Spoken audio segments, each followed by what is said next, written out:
बाहुड़े श्रीगुंडीचा मंदिर फेरिबा परे एकादशी दिन अनुष्ठित हुए महाप्रभु सुनावेश।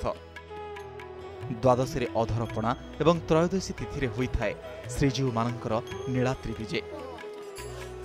नीलाद्रि विजे दिन रथ उपरे ठाकुर मानकर संध्याधूप नीति सरिबा परे विजे काहाली सहित आरंभ हुए श्रीजीव मानकर पहंडी। गोटे पहंडी रे श्रीजीव मानकु गंभीर को विजय करा जाए। तेबे श्री जगन्नाथ महाप्रभु पहंडी विजय करी चार उपर को आसिले भेटमंडप को आसंती लक्ष्मी ठाकुराणी। जेउठी श्री जगन्नाथ माँ लक्ष्मी ठाकुराणी को भेट होइथंती।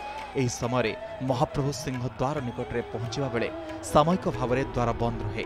कहुए रथयात्रा गला बेले महाप्रभु पत्नी लक्ष्मी ठाकुराणी को सांगरे नहीं नथिबा कारणरू रागरे माँ लक्ष्मी द्वार बंद कर दियंती।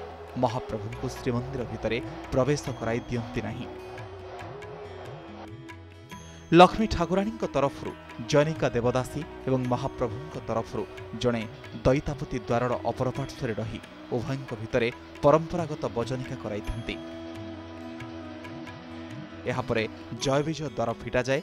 कहुए महाप्रभु इस समय लक्ष्मी ठाकुराणी को रसगोला खुआई तांको मानभंजन करिथंती।